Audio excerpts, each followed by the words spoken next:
Alright guys, so I did want to update you guys real quick. I've been following the channel for a while, then you know that this is the block that was in the Gallant when I had that broken balance shaft belt that pretty much destroyed the entire bottom end. Now, so what happened, it broke, the balance shaft belt broke. I guess that caused the balance shaft to kind of spin wildly. It's actually kind of stuck in here if you see that. The bearing got chewed up in the process, and it actually took a rod and it scored the crank up pretty bad.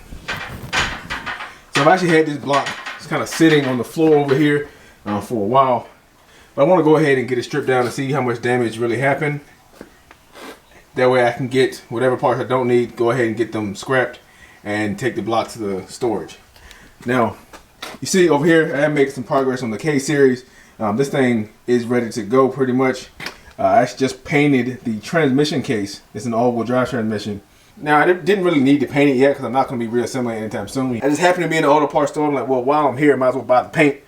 Then I got back home and it's like, well, while I have the paint, I might as well go ahead and paint it. So it looks okay. Again, it's silver just like the block. From a distance, it looks pretty good. I do have a few areas that don't look that great, but this is really all you're going to see is the top of it and then the front of it, which is on that side. But that aside, I do want to go ahead and get this thing broken down so I can get it out here and get it out the way. Now, I already have some parts in this bag here. So you can see this is my fail bag. You can see some of the old bearings in there, pretty scarred up, and then one of the rod cap. You also see the scoring on this on the inside of the rod. So it's pretty bad. So I'm curious to see what the rest of this is going to look like, exactly what the crank's going to look like. Like I said, I could probably get this out, but this should slide in and out pretty easily. There's nothing really holding this in, but the fact that it's stuck tells me that's going to be a problem there. But I'm going to go ahead and get this thing flipped over so we can get it torn down. Alright, so we got the block flipped over. Of course, this thing is a beast. And of course, it is cast iron. It is a lot heavier than this thing. This entire engine, I want to bet, weighs less than this block because I can pick this up pretty easily. Whereas this is definitely a workout getting it up here. Now, I don't really have any plans for this block. Of course, I already do have one at the machine shop. And being how bad the scoring is on this journal here, I'm not going to use this crank. Seeing as how these blocks are really a dime a dozen, it's not really worth it to have that one repaired. I'll go ahead and strip this block down, and like I said, and keep it as a just-in-case thing. But what I'm going to do first is actually go ahead and remove the girdle for the crank. That's going to be these bolts that are here. And these two down here are actually a different size than the rest of them. Alright guys, so these bolts are actually two different sizes. It looks like all of these are 17s and then these two down here are 14s. Not really sure why it's like that, but we'll go ahead and get it removed. Now when you tighten these down, there is a torque pattern, and then when you're loosening them, you should just do the reverse of that torque pattern if you're trying to save all this stuff. And typically that's just inside out. Alright, so all the bolts are loose.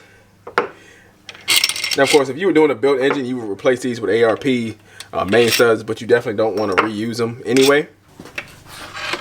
So it should be pretty easy to get out because it is unbolted.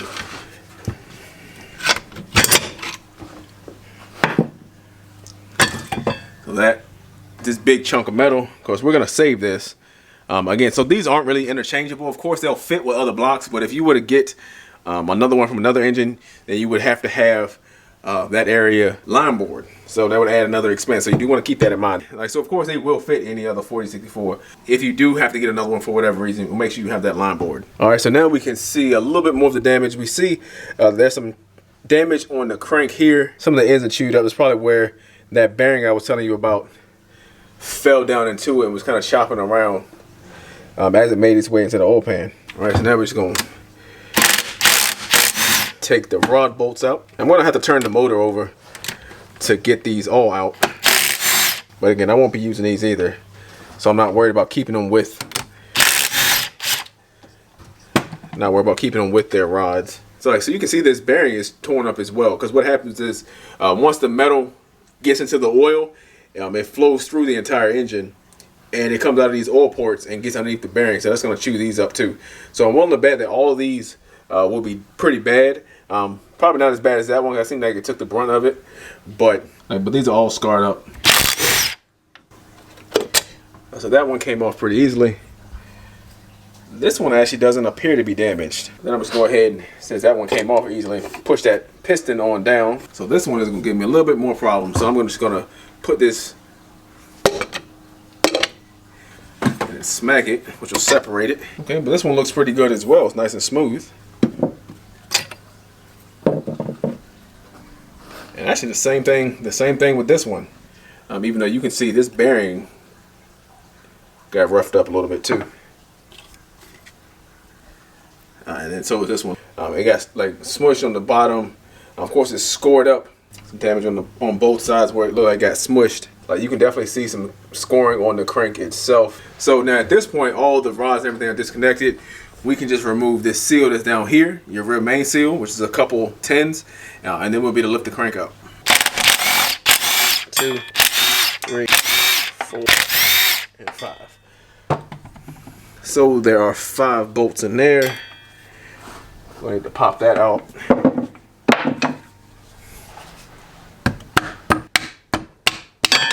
That should free up the crank, and I think I'm gonna need 2 hands to get this out. So, all right, guys. So the crank is out.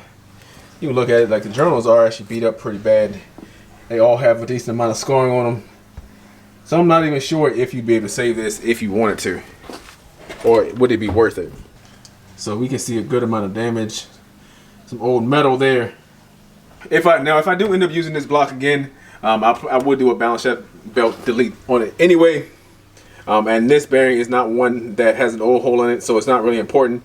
But you know, just because it is bad shape, I don't want it to just like randomly fail and cost me a built engine. So I'll get that out at a later date. You can see down into the bores, they all look pretty good too.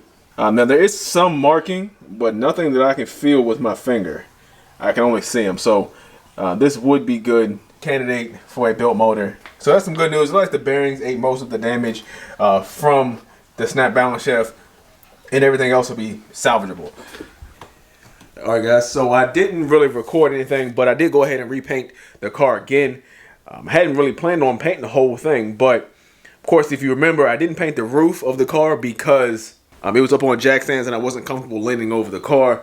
I didn't paint the front bumper just because I had planned on doing that separately to get into the nooks and crannies. Ended up putting the new mirrors on, and of course the fender flares. And of course, like I said, I did have that one area that messed up on the driver's side quarter panels. I decided it'd be easier for me just to repaint the entire car. Now this time I did not do nearly as much prep work. The first time I actually power washed the garage floor and did all that stuff to keep stuff from kicking up. I am really happy with how this came out. I think I learned a little bit from spraying it the first time, and I noticed that the reason I had so much orange peel was actually because my air compressor, which is this guy here, this little Harbor Freight unit, I think it's like 20 gallons. It's actually not, it's 21 gallons. It's actually not big enough to keep up with the demands of a spray gun. So it's constantly running, one, but two, the air pressure drops while you're using it.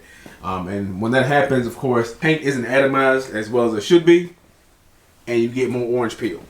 Now, like I said, this is the Speedo Coat paint. It's a single stage paint, but I did do clear on top of it as well. And if we look at it, and I'm really hoping that picks up, you can see there is not much orange peel at all. But what I did this time was let the compressor charge up between. I didn't try to rush the whole job, so there was more air pressure. And actually, just like the first time I used the Harbor Freight spray gun, I actually went out and bought another one.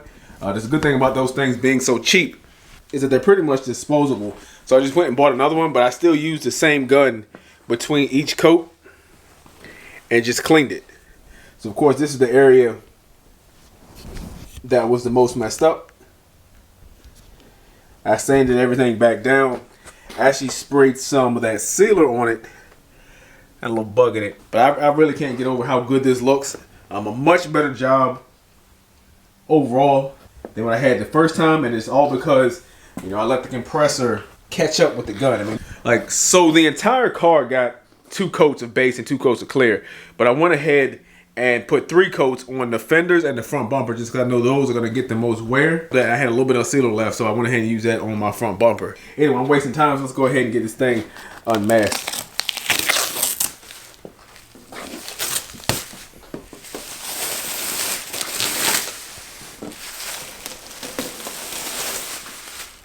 I do still have some work to do on the hood. I do plan on clear coating this again after I fix some stuff. As I mentioned before, this is just sap that's on here because it sat outside on the tree for a while. But it's actually not sitting completely flush. You're not going to be able to tell it right now, but it's sitting about a 1/4 inch high, maybe 1/8 of an inch high on this side, and then that side is flush. So I really need to figure out why. It's like that.